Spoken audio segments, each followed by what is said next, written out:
Your grandfather worked one job his entire life. Bought a house, raised a family, retired at 65.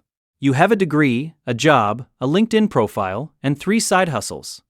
And you still can't afford to move out. Something broke. And it didn't break because of you. Let me give you a number that's going to reframe everything you think you know about work and money. 52% of Gen Z employees say they're not making enough to live the life they want. Not the rich life. Not the Instagram life. Just the life they want. More than half. Working full-time. Still not enough. And here's what nobody is saying out loud. This isn't a you problem. This is the first generation in American history where doing everything right, degree, job, show up on time, work hard, doesn't guarantee you can actually live. And by the end of this video, you're going to understand exactly why that happened, who benefited from it, and what the people who are actually winning in this economy are doing differently. Because there is a way through this. Meet Jordan, 24 years old, business degree, $52,000 a year, which sounds fine, right? That's above average for his age. Jordan's rent is $1,400 a month. His student loan is $380. Car payment, $290. Insurance, groceries, phone, subscriptions. By the time he pays for the basics, he has about $200 left. $200. For everything else. For emergencies. For savings. For a life. Jordan is not irresponsible. Jordan is not buying designer clothes or going on vacations. Jordan is doing exactly what he was told to do. And Jordan is one unexpected bill away from being completely underwater. Sound familiar? Here's what Jordan doesn't know yet. The system he's playing by, the rules he was handed, were written for a world that no longer exists. Stay with me, because this gets darker before it gets better. But it does get better. Let's go back to 1975 for a second. In 1975, the average American worker needed to work about 30 hours to pay 1 month's rent. 30 hours, less than a week. Today, in most major American cities, you need to work over 100 hours to cover rent.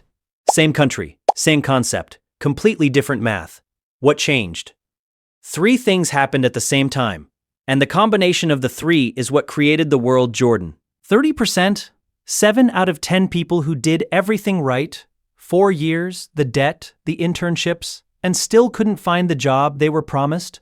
About 58% of recent Gen Z graduates are still looking for full-time work, compared to just 25% of earlier generations. The guarantee is gone, but the debt stayed.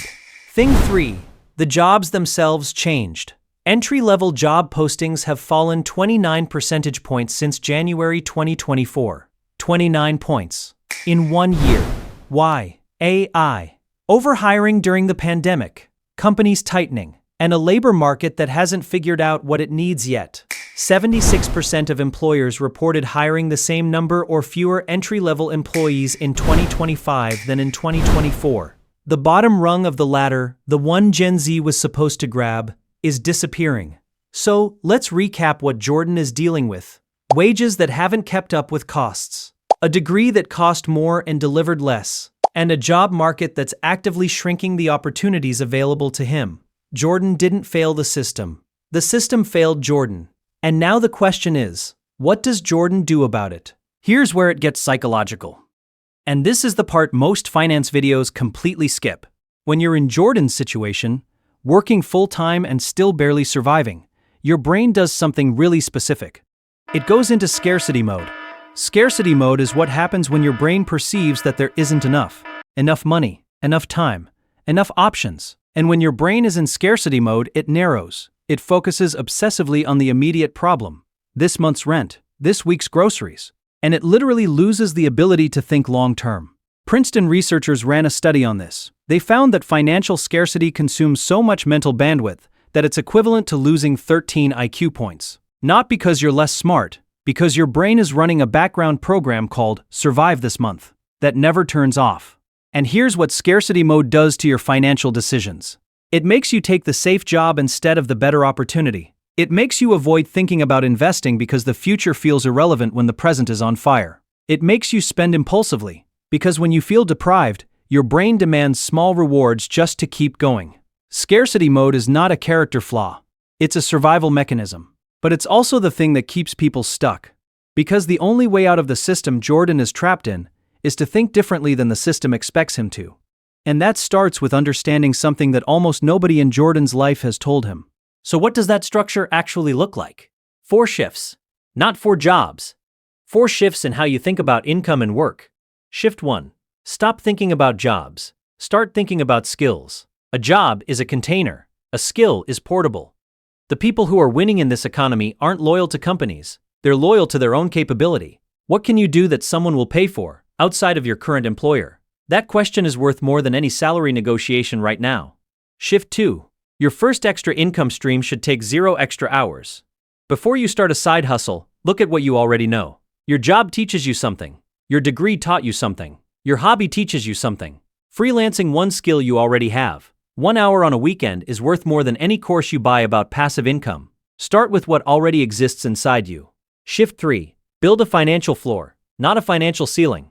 Most financial advice is about getting rich. What Jordan needs, what most of Gen Z actually needs right now, isn't a path to wealth. It's a floor. An emergency fund that means 1 bad month doesn't spiral into 6 bad months. That floor changes everything. It takes your brain out of scarcity mode. It gives you the mental space to actually make better decisions. $1,000 emergency fund changes your entire psychology around money. That's the first target. Not investing, not a business, a floor. Shift 4. Redefine what making it looks like. The definition your parents gave you, stable job, house, retirement at 65. That was written for their economy, not yours. Gen Z's version of financial success looks different. It's more flexible, more portfolio-based, less linear. And that's not a failure. That's an adaptation. The people who are struggling most right now are the ones trying to follow a map that was drawn for a different territory. Draw your own map. Let's go back to Jordan. Jordan is still at the same job. Same $52,000. Same city. But something shifted.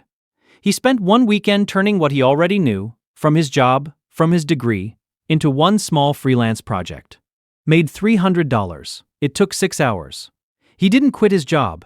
He didn't start a company. He built a floor. 3 months later, that floor meant when his car needed $800 in repairs. The kind of thing that used to spiral into credit card debt and 3 months of stress. He handled it. And kept going. 1 stream became 2. 2 became something that felt, for the first time, like actual stability. Not rich. Stable. And stable, in this economy, is the new winning. Look, the rules changed. Nobody asked you if that was okay. Nobody warned you. You were handed a map to a territory that no longer exists and told to figure it out. That's genuinely not fair.